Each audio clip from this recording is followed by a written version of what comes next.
yes, the title of my talk is The Nature of Change. I'm going to show some slides and hit the share screen button and see if we can all see this. I'm going to do that now, and you can tell me whether you are picking that picture up now.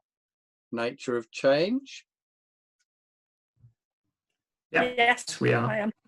Great stuff. Yeah. I'm going to maximize the screen as well.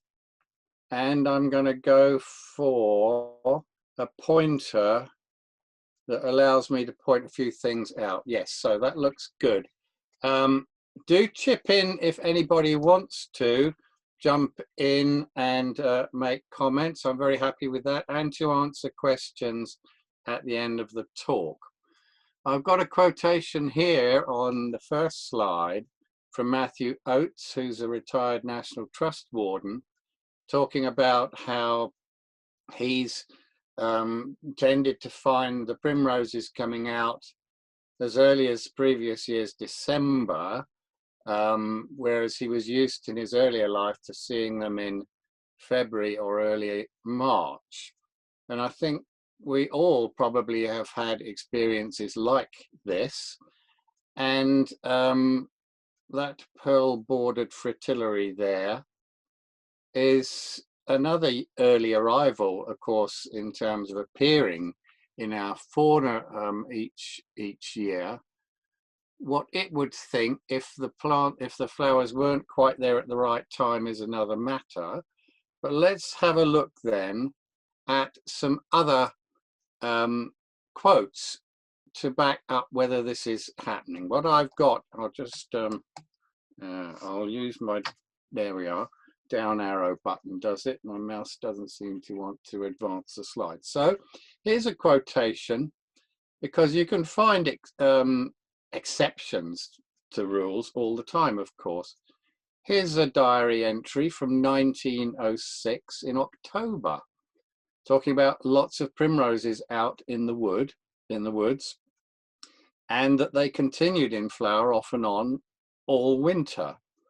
And this is a quote from a diary that was being written in 1906 in the little hamlet of Farley, which is in Surrey. It's on the North Downs, in fact, only 5 miles south of Croydon. That might seem very early in the year for primroses. We could go to the other extreme. Here's an extract from the same diary, June in 1927, talking about oak trees only just coming into leaf and primroses still with unopened buds in June 1927. Where is the person writing this? He's at Cumnant, on the boundary between Montgomery and Radnor, and he's at 1,200 feet above sea level. So the extremities of these kind of recordings, observations, are of course easy to point out and to realize. I just thought I'd show you as well. There's a little quote here on the same page. These nature diaries, which I'm going to be talking about, that support these seasonal recordings, are full of interesting comments and observations. For example, here at the bottom left, it says Gloucester, 1927. Miss Fox Strangeways took a handkerchief from a mackintosh pocket and a small blue butterfly flew out, quite uninjured. I had reason to believe it had been there since the previous day, when we'd been sitting on the sandhills at Pwllheli in North Wales, where they were very plentiful. So again, a reference to Wales there. Small blue butterfly. These are the sort of observations that can be valuable when trying to work out what has happened or is happening to wildlife, to nature, over a long period of time, and in particular places. The media certainly thinks that spring is getting earlier. Here's a quote from the BBC back in 2010. Flowers blooming earlier, the UK warming, and a comment down at the bottom there, flowers emerging 5 days earlier than 30 to 40 years ago. This was written 10 years ago. What does the Guardian say 2 years ago? Nature showing early signs of spring. Records showing evidence that spring is arriving earlier. Let's have a look at the Daily Mail for those of this persuasion.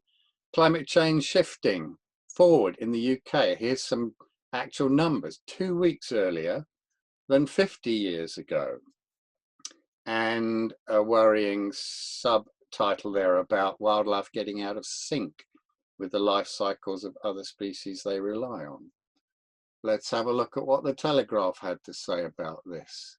Spring arriving 11 days earlier than in the 19th century. So here we've got a 100-year time span that's being referred to. You've even got some decimal points in the subheading that spring is moving faster across the country, 1.9 miles per hour compared to 1.2 miles per hour in the 19th century. So the media, the newspapers are picking this up and quoting from work, observations that have obviously been made by recorders.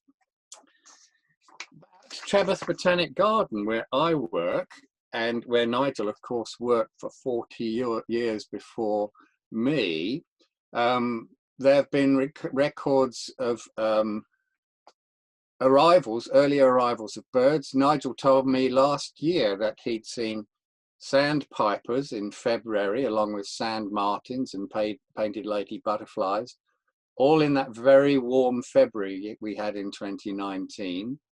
Sandpipers, of course, because Trevorth has a marine boundary. It backs onto the Menai Strait. We think it's possibly the only botanical garden in Britain with a marine boundary. But also butterflies being recorded that hadn't been recorded before in recent years, turning up, holly blue, small skipper, and quite a few species of moths also been recorded recently.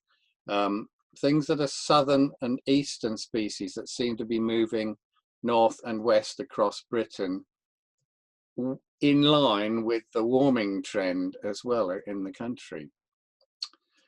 The subject we're talking about, this area of study, is called phenology, the study of seasonal changes. And there are all sorts of indicators, of course, that you can use to actually to observe, to see when spring is arriving. Bud break of plants, of leaves, for example, leafing up, flowering and fruiting, and of course, as we've mentioned, arrival of migratory birds, or just appearance, popping out of their pupae, for example, or eggs, birds and butterflies. So an example here, we've got in that graph at top left, a migratory butterfly, the red admiral, and a native, the green and white. And here, these are the typical graphs that are made of spotting arrival times or appearance dates, with the week on the left hand, the y-axis of the graph, the week of the year, from the beginning of the year, week 5 up to week 20, when was this butterfly first spotted? And these will be averages of many points. In fact, these points come from a survey of 35,000 points, the British Butterfly Monitoring Scheme, weekly observations at 100 sites on fixed transects in defined weather conditions that have been carried out since 1976. And you'll see that the week of the year in which the red admiral is being seen for the first time, it goes up and down, it fluctuates wildly, but the general trend is down to the right. In other words, sooner in the year, sooner after Christmas, that you're starting to see butterflies like this. Not quite such a steep curve, but the green-veined white showing a similar downward trend to the right. You can throw up things in trying to explain this. You could say, wow, that's interesting. The inverse is happening with temperature. These are graphs of central England temperature, a kind of norm for British temperature taken from hundreds of years of records. In this case, the same time period as we're looking at with the butterflies, from 1976 to 1998, and showing a gradual fluctuations, but a gradual increase in temperature over that time period in spring and in summer. So these are the sort of things we look at when we're trying to find causative effects. This is a correlation. Could it be a cause? These are graphs of arrivals of migrants as spotted at the Portland Bird Observatory, Portland Bill down in Dorset there. So again, you tend to see this, not always, but often, more often than not, this downward trend, recording days after the beginning of the year, the years in this case from 1960 to the mid-2000s, in fact 1959 to 2005, arrival dates as spotted by the observers there in Portland. And like the blackcap, back in 1959, it arrived sort of 100 days after the beginning of the year. Now it's more like 80, 75 days over that half century. So these are the kind of data. It's not showing with the swift, but it's not showing so clearly with the lesser whitethroat. But most of those other graphs, none of them are showing an up to the right. They're all showing level or down to the right, which is hinting that things are getting earlier in the year, not later. And the information often comes from these things: nature diaries. In other words, observations taken by, in some cases, scientists, but more often than not, because there's a lot more of them, amateur naturalists, enthusiasts, people interested to make notes on nature. It's an old tradition in Britain. Many people do it. And to collate this information will be very valuable as the years go on and people contribute these records instead of keeping them at home, of course. And that will be partly now what my talk will be about. Will be about nature diaries and the value of keeping one and sending in your information. Now, nature diaries can be they can be carried out maybe for a short period of your life. Here's an example of a lady who aged between 12 and 21, Viola Sterling, up in Scotland. She lived near to the town of Stirling, and she wrote a nature diary for this period of her teens, and it's full of information. Such up here we've got February the 1st, 1921, in the glen next to the house there. The weather very mild so far this year. Birds beginning to sing. February the 1st, this is. Snowdrops are out in masses. Mice are running around again. The grass is full of their runs. I hear that a half-fledged sparrow baby has been found, and that many birds have migrated from the Bass Rock, have not migrated from the Bass Rock this year. Someone mentioned earlier about swallows still being around, something similar. What else here? The geese seem to have left already. All the trees are budding. So nature diaries often have this sort of invaluable information. If you put lots of it together over long time periods, it can be very useful for telling us what things were like for us to be able to compare with what they're like now.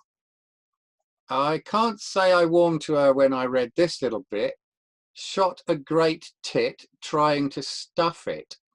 Although a little bit later in this passage, she does redeem herself to some degree by talking about people she was shooting with an air rifle at age 14 when this entry was made. She is kind of denigrating people who go out with shotguns with multiple shot. She says Although mine only fires one pellet and the other's 20 or 30, it's a cruel way of shooting to let half the beasts go away wounded to suffer and die later on. So there's a little other side to her character coming through. She wrote a diary over 9 years of her young life.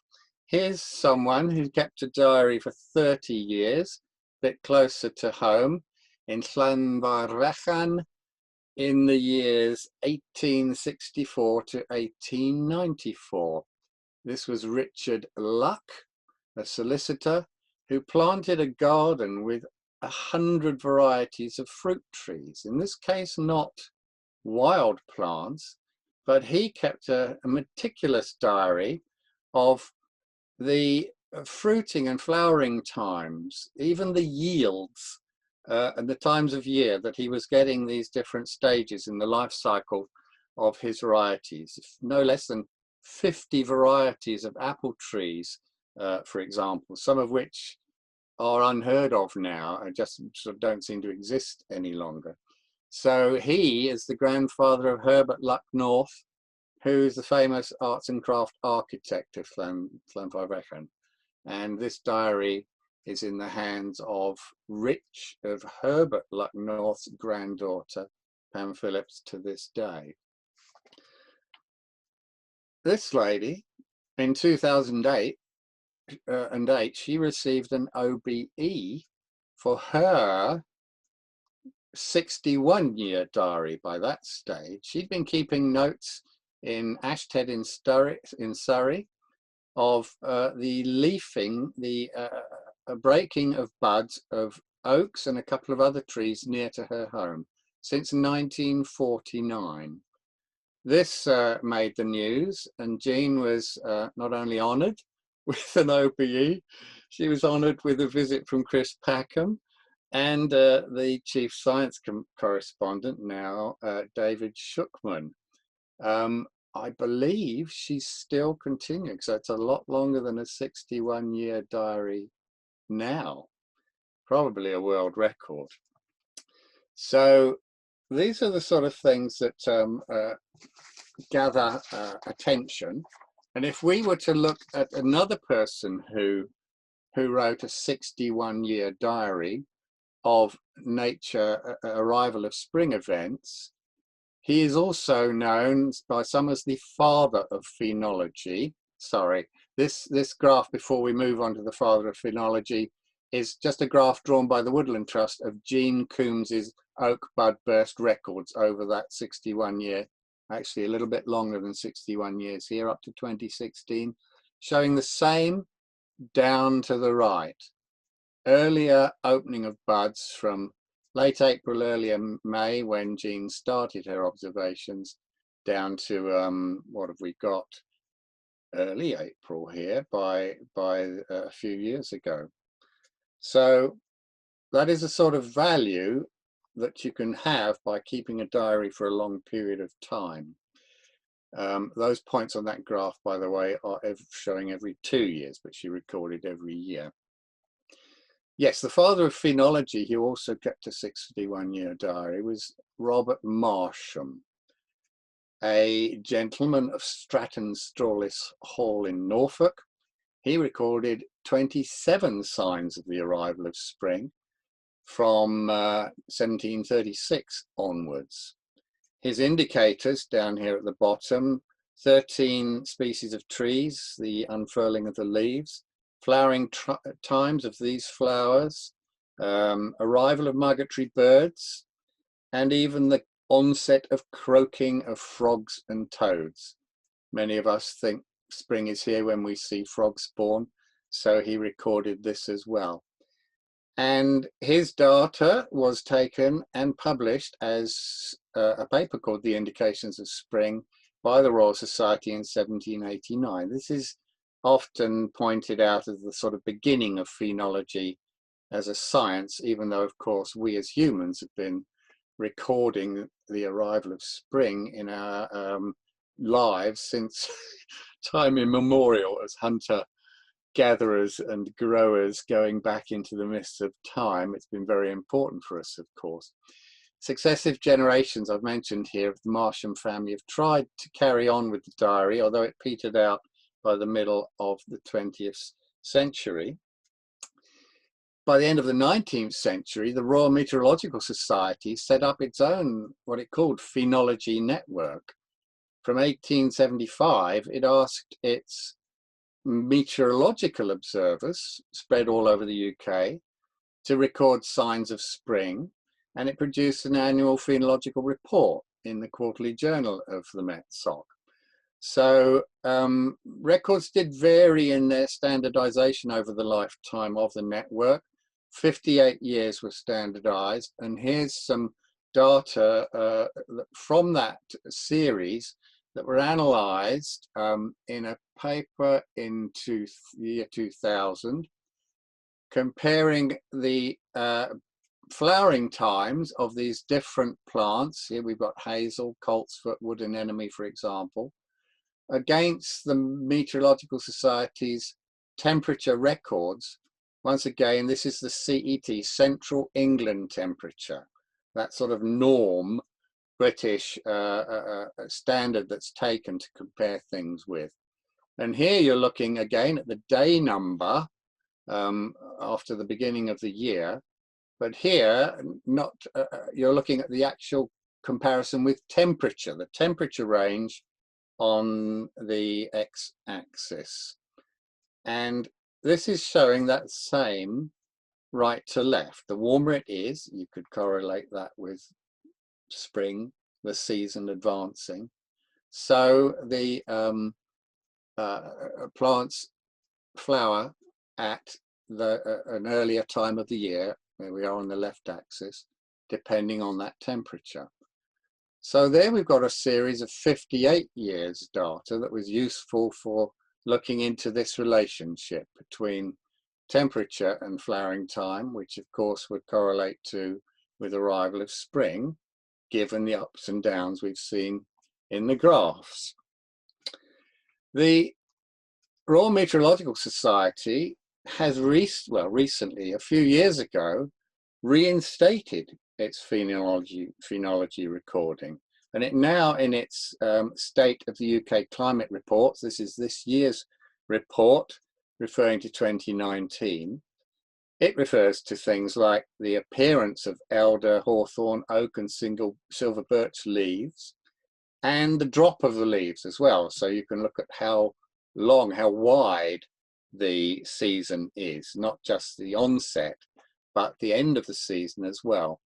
And they concluded in this latest report this year that these species have stayed, or they stayed in 11 days longer in leaf during 2019 than they had done on average during the previous 20 years.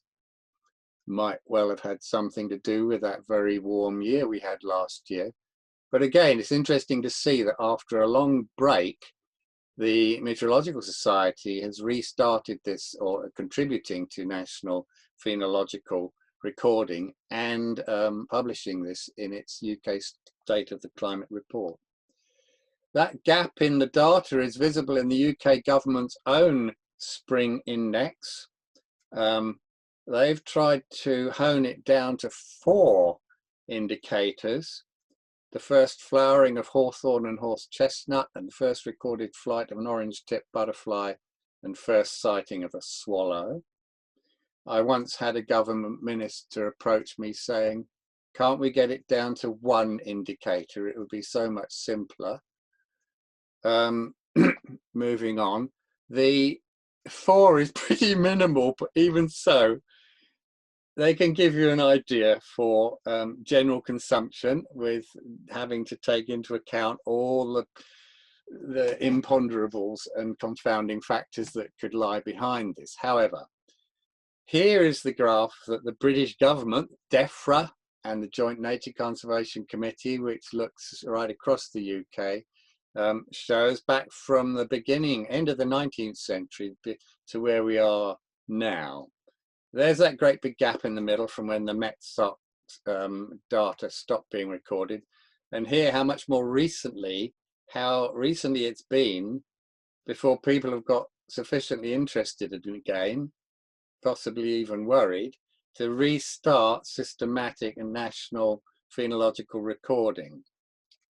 So the finding here, since 1998, annual mean observation dates of those 4 indicators has been about 8 days in advance of average dates in the first part of the 20th century.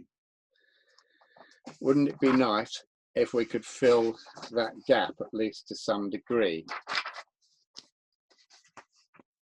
If we could find nature diaries that cross this time period, then it would be probably quite useful. You can see a trend even with the gap there in this graph. But talking about nature diaries, I'd like to say a little bit now about a particular diary that I discovered completely by chance here in the town of Totnes in Devon. Little community bookshop there in a back street. I was walking along in 2014 and I poked my nose in here, and I remember it being not quite as clean and tidy looking as that back then. It's obviously been prepared for its Google Earth photo shoot, but I found lying amongst the books there, the old books, this, a dusty little old book. And at this point, I'm going to come back so you can see myself for a moment. If you can see me, I'm holding up this little book now. You can see how small it is. Grubby little diary, which, if I open it at the right page, yes, there we are. This is a typical page with handwritten nature notes in it, written in pencil, and as in common with many nature diaries you'll find that people keep. But when I opened it, I'm going to go back now to screen sharing so we can look at some of the contents. There we are. So if I click on, let's try, yes. This was the first page that I opened, and immediately I noticed there were dates in here, 1897. So this was going back a fair bit. And I didn't have to go far into the diary to find dates as recent. This is my superimposition here.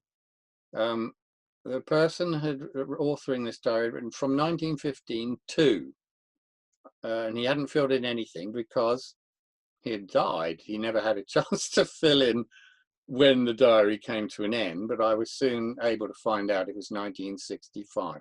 So we've got records here by a single person. It transpired from 1897 to 1965.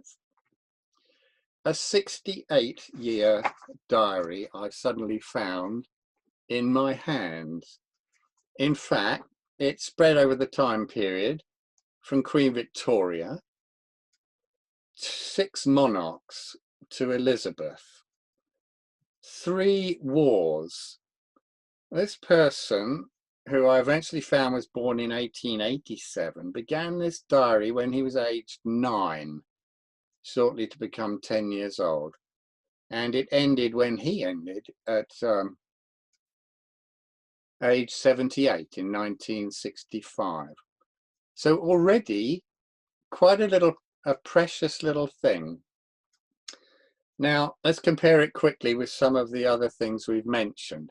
Here's the Robert Marsham diary, 61 years, carried on, gradually petering out in the 20th century by the Marsham family. There are the Meteorological Society records when they had dozens of recorders over that 58 constant through to 72-year period. Modern recording, systematic recording, only really picking up after the upsurge in interest in environmental matters, you know, Silent Spring and all that in the 60s, recording starting in the 70s, but national scheme restarting in Britain only in the 1990s. This nature diary that I found in the bookshop in Totnes spanned the period from the end of the 19th century right through, including in that gap period, to the 1960s. In fact, looking at the central England temperature, it also corresponds with the era from the beginning of the 20th century when the climate, where the temperature started to climb inexorably, fluctuations, and then faster in recent years. So that period there of steady rise, the first half of the 20th century, this diary refers to.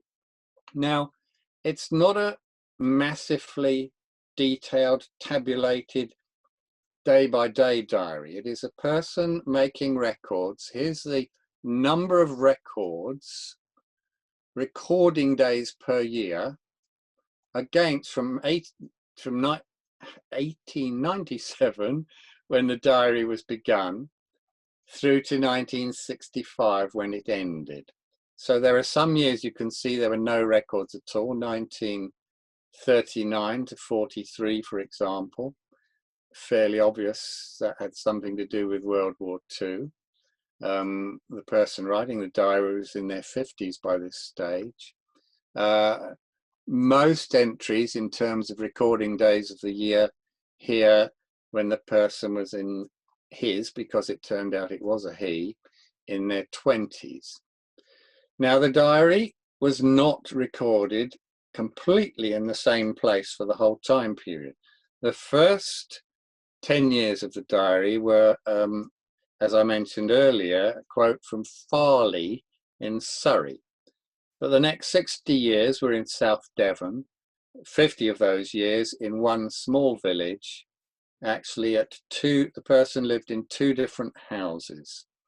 This one, which is currently lived in by the Member of Parliament for Totnes up until last year, when she defected from the Conservatives, joined Change UK, and she's now a Liberal Democrat. And then the rest of the diary was carried out whilst the author was living at this house with the three gables, trap style, it's called. If we look at a picture of this village and see, there's the three gables up there to the left. And the reason I'm showing you this is that this, to me, because I was brought up partly in Devon, was the archetypal Devon thatched cottage village.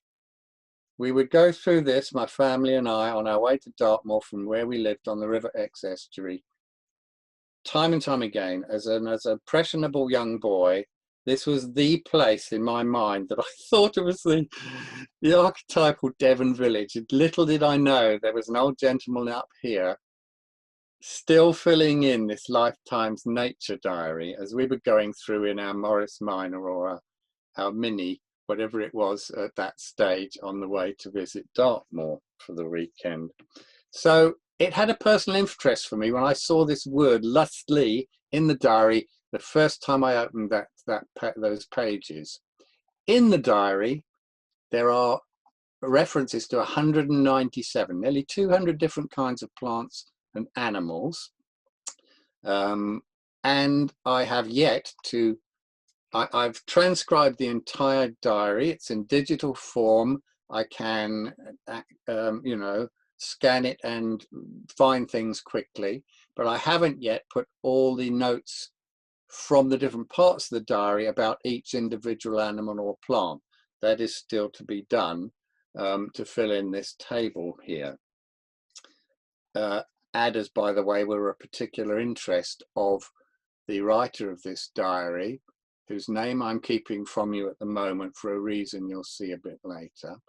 But his relationship with adders was not positive, I should say. There are lots of references to him beating hell out of them with his walking stick whenever he came across them. It was that kind of era, whereas he's much more welcoming to other animals and birds than he was to adders for some reason. But the diary is full of interesting asides, observations, things that in the right place and to the right person can be valuable. And in fact, you can read the diary like a soothing book that takes you back to another era and constantly reminds you of wildlife, of nature. Here's a particular reference to coming across a goat moth caterpillar in the streets of Paynton in South Devon. He tried to imprison it, 1908. So again, he would only have been, yes, a teenager.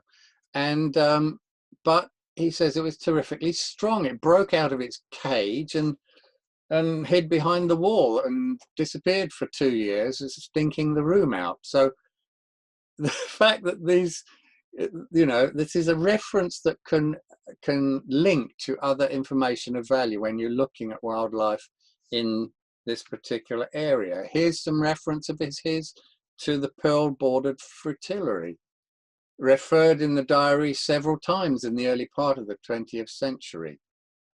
Here he's talking about seeing 15 species of butterfly all at once in one place on a hillside of burnt gorse near Bovey Tracy in 1912, including the pearl-bordered fritillary. He talks about them being plentiful, and yet butterfly conservation talks about the pearl-bordered fritillary having undergone a severe decline in England. So these records can be of value in telling us what the situation of wildlife was like compared to the present day at a particular time and place. He has records of the arrival of birds, and sometimes they are suggestive, other times they're not. He's recorded the arrival of cuckoos since 1897 to 1964, and you've got a bit of a straight line here. There are ups and downs, but no obvious trend from this particular set of data. You can look at, he's got swallows here, a fairly decent number of records, a bit of a downward trend to the right. Earlier arrivals, again, ups and downs. With house martins, you've got quite a steepening of the curve, but fewer records in this case. You'd have to look at the significance, do a stats test on that. The trend line is down to the right, though, given those few records. House martins.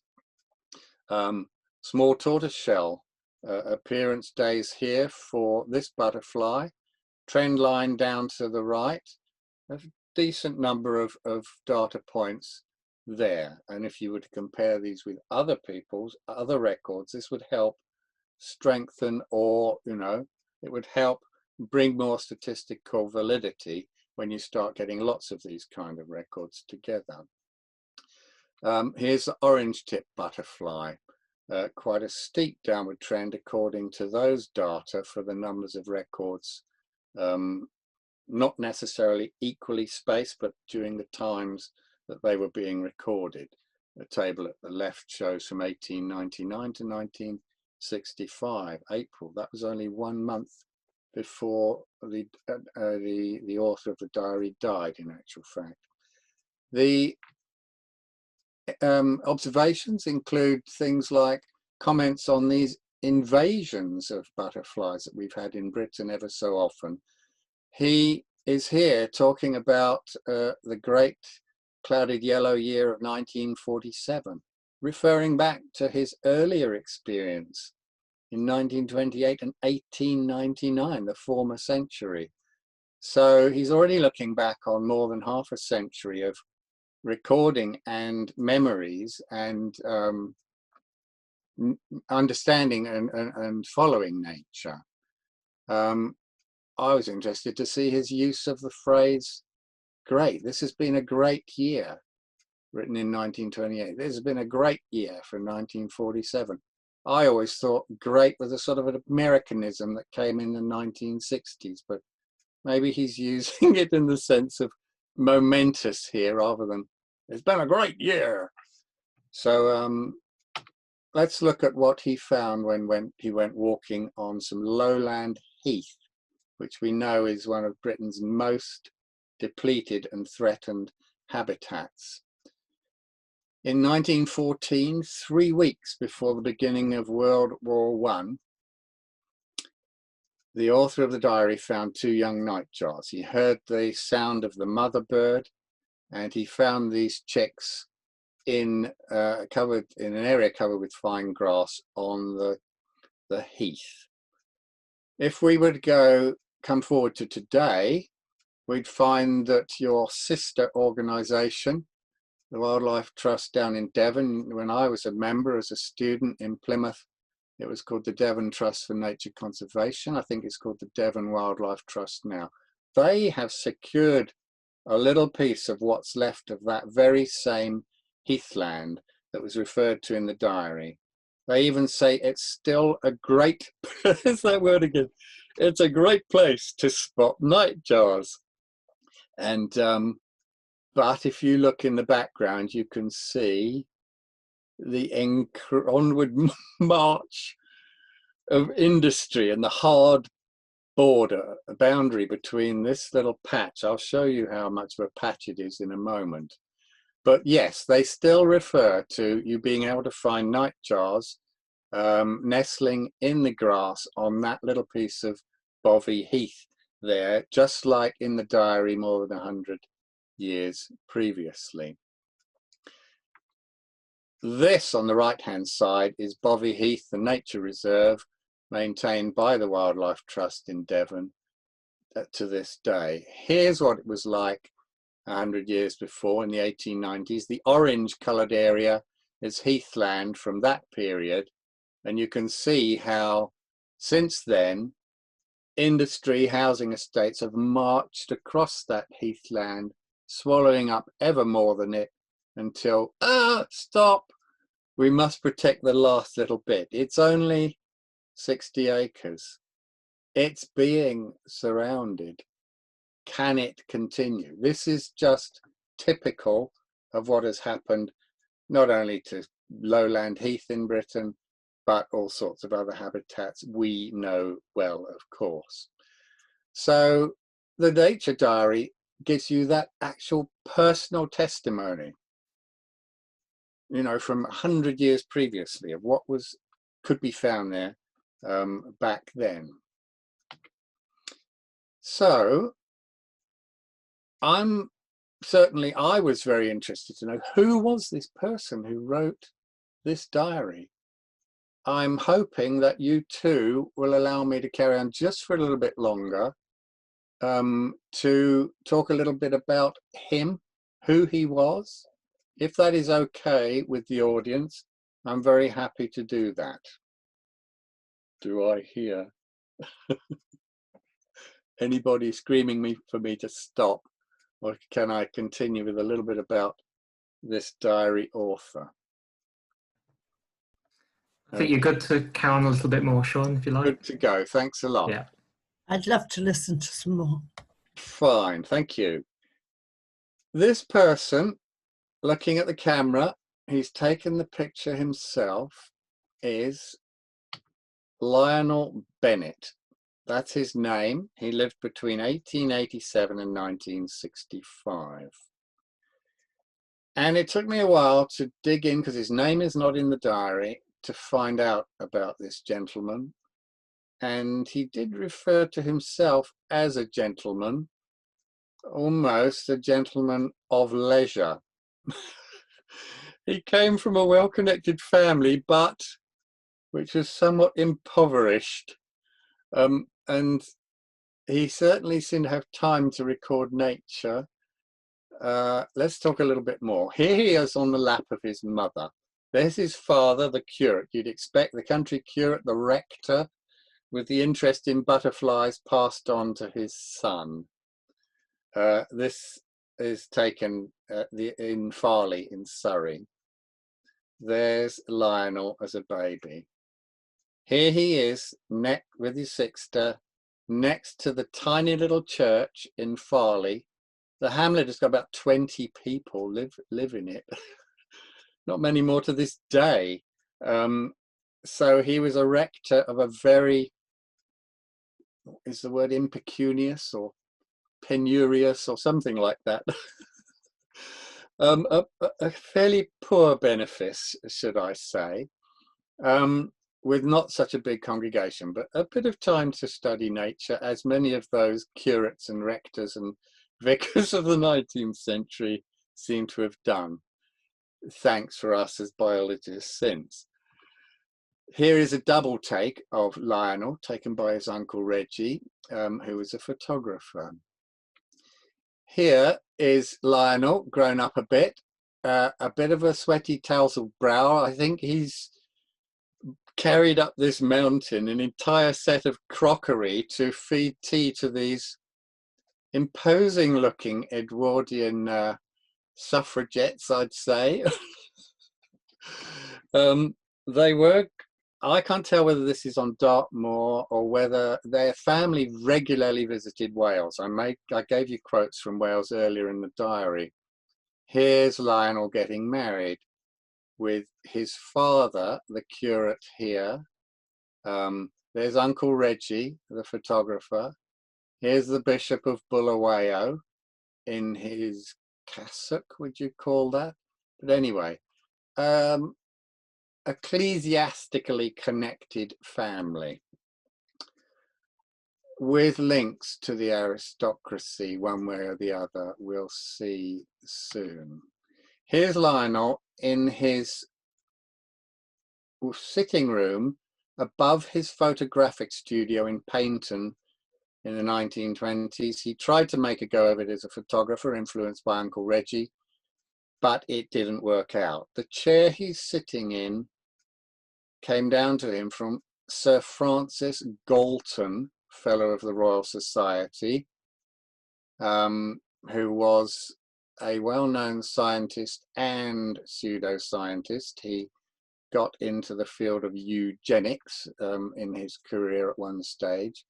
But this had been passed down, this chair, this Fellow of the Royal Society, and Lionel ended up with it, sitting waiting for custom and not really receiving much in his photography shop downstairs. He is with his wife and 3 children visiting relatives in Yorkshire in the 1920s.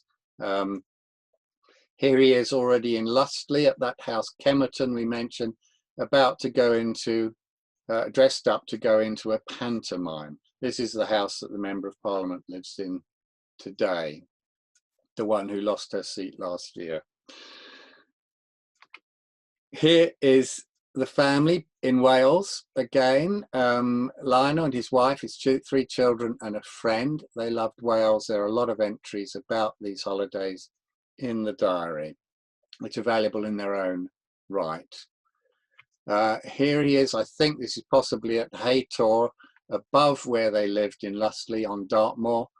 You can tell it's the 1940s from the fashions. They're having a smoko, a fag break. You can see every one of them has got a cigarette in their hand, as was the wont in those days. And here is one of those daughters in the orchard at Lustley, which belonged to Lionel's family. And after Lionel died, it was bequeathed to the village. The family gave it to Lustley, and it is the public green space. It's the modern way of describing it. It's the village green. It's the place that the village uses for their traditional May Day celebrations to this very day. So it is still there and still very much appreciated by the villagers. Here he is in his 40s, I guess, going on 50. Here he is as a 61-year-old with a relative in the 1940s on Dartmoor. And there they are outside the house, trap style, with his son and grandchildren. His wife sadly died of cancer, Lionel's wife, and he did remarry Peg Cornish Bowden, who's a well-connected family in Devon. The Cornish Bowdens are sort of the county set there, and her uncle found a Niraini lily in South Africa.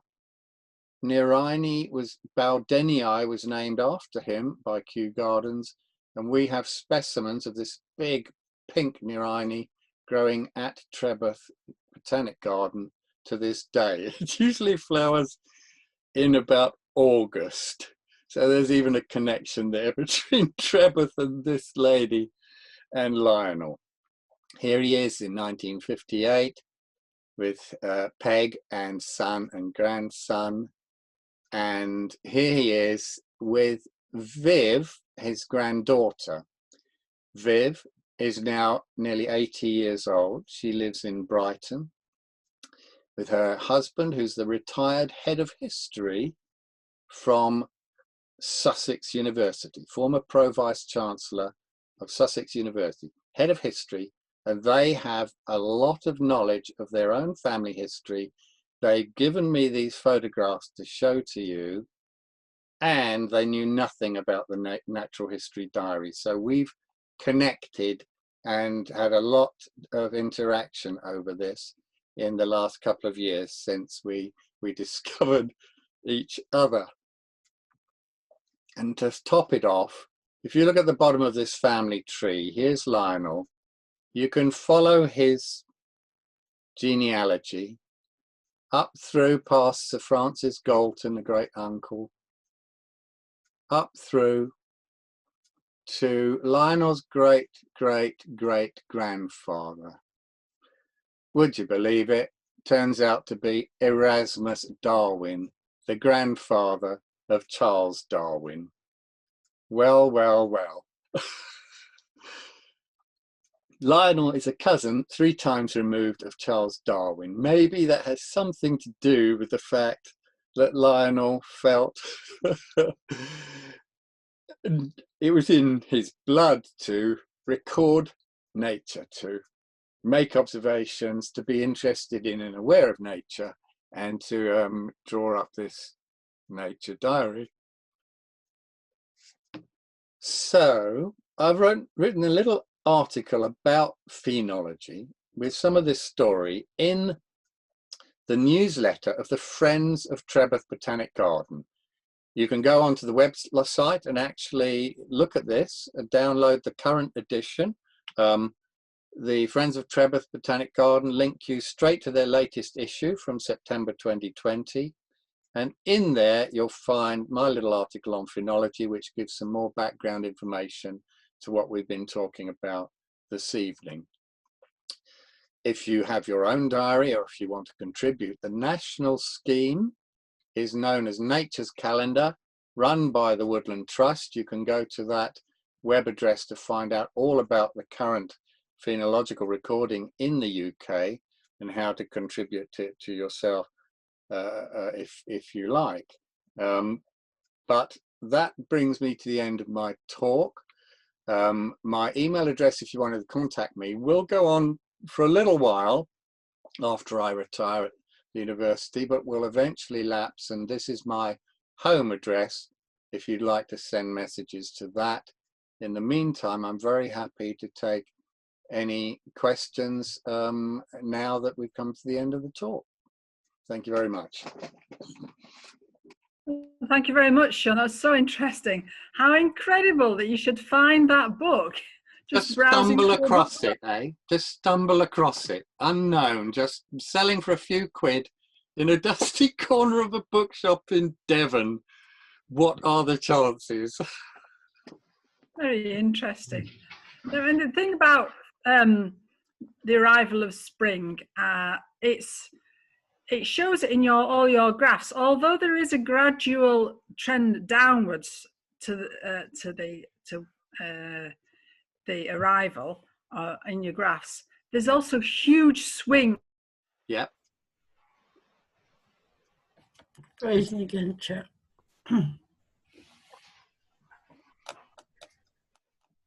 Indeed, fluctuations are absolutely normal. We feel it all the time when it comes to weather and seasons, and it's the long term. And if you've got enough data and thousands of records, then you can pick out trends. And if it's always going one way, you can pretty much be sure that it's always going one way.